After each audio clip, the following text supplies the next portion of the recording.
الرحمن الرحیم۔ رسول اللہ صلی اللہ علیہ وسلم کا ارشاد ہے، من صلی علیہ صلاۃ صلی اللہ علیہ عشرہ،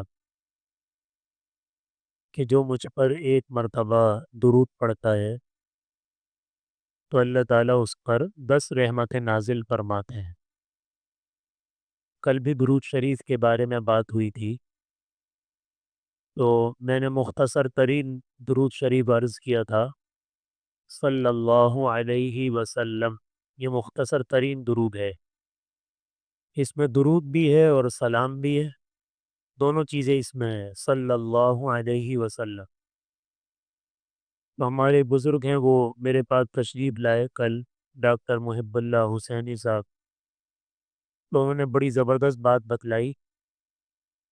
انہوں نے بتایا حیدرآباد میں ایک بزرگ تھے ڈاکٹر حفیظ اللہ صاحب، تو ان کے ایک مرید تھے، وہ درود شریف بہت کثرت سے پڑھتے تھے۔ انہوں نے خواب میں اپنے آپ کو جنت البقیع کے اندر دیکھا، اور وہاں ایک فون رکھا ہوا ہے، موبائل تو نہیں تھا اس وقت، تو اس میں گھنٹی بج رہی ہے، تو انہوں نے اٹھا لیا وہ فون۔ جب اٹھایا تو وہاں سے آواز یہ آئی کہ میں تمہاری اماں عائشہ بات کر رہی، اور تم آپ صلی اللہ علیہ وسلم پر تو درود پڑھتے ہو اور ہمیں بھول جاتے ہو۔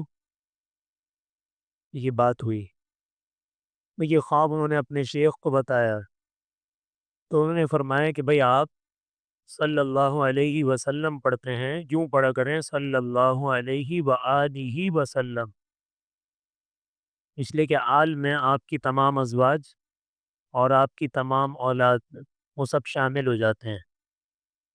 تو پھر انہوں نے یوں پڑھنا شروع کیا، صلی اللہ علیہ وآلہ وسلم، صلی اللہ علیہ وآلہ وسلم۔ تو کچھ عرصے کے بعد انہوں نے پھر اسی طرح وہی خواب دیکھا کہ جنت البقیع میں وہ موجود ہیں، اور وہاں فون رکھا تھا، اس کی گھنٹی بجی تو اٹھا لیا کہ ہاں میں تمہاری اماں عائشہ بات کر رہی ہوں، اب ہم تم سے خوش ہیں، صلی اللہ علیہ وآلہ وسلم۔ تو خواب کوئی ایسی چیز نہیں ہے شریعت کی کہ اس سے کوئی چیز ثابت ہو جائے، لیکن جو خواب ایسا ہو کہ جو شریعت کے مخالف نہ ہو، شریعت کے مطابق ہو، تو وہ اچھا خواب ہوتا ہے، وہ اللہ کی طرف سے ہوتا ہے، اور اس پر عمل کرنا چاہیے۔ تو یہ تو اچھا خواب ہے کہ آپ صلی اللہ علیہ وسلم کی آل پر، آپ کی ازواج پر، آپ کی تمام اولاد پر درود پڑھنا، یہ تو پسندیدہ چیز ہے، شریعت میں اس کا حکم دیا گیا ہے۔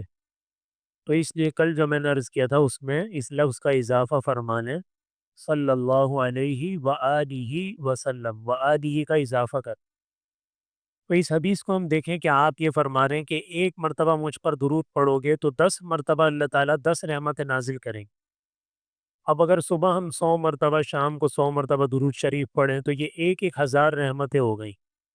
100 مرتبہ درود 1000 رحمتیں، پھر شام میں 100 مرتبہ درود، پھر 1000 رحمتیں۔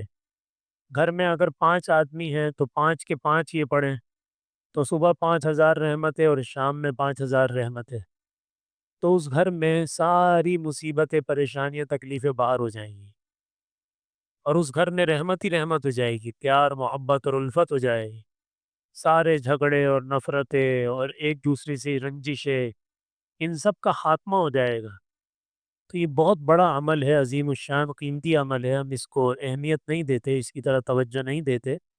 تو کل بھی میں نے عرض کیا تھا کہ اگر صبح اور شام مشکل ہو تو ایک ہی نشست میں 200 مرتبہ درود شریف پڑھ لیں، گھر کا کوئی فرد ایسا نہ ہو جو یہ نہ پڑھے، یہ تو کم سے کم ہے، زیادہ کی تو کوئی حق نہیں ہے، جتنی زیادہ پڑھیں گے اتنا ہی زیادہ فائدہ ہوگا۔ اللہ تعالی ہم سب کو عمل کی توفیق عطا فرمائے۔ اور جمعے کے دن تو عصر کے بعد ایک درود ہوتا ہے، سب کو یاد ہے، آپ دائیں بائیں دیکھیں دیوار پہ بھی آویزاں ہے، اللہم صلی علی محمد النبی الامی وعلی آلہ وسلم تسلیما۔ 80 مرتبہ جو آدمی یہ درود جمعے کے دن عصر کے بعد پڑھتا ہے تو اللہ تعالیٰ 80 سال کی عبادت کا اسے ثواب عطا فرماتے ہیں۔ اللہ تعالیٰ ہم سے عمل کی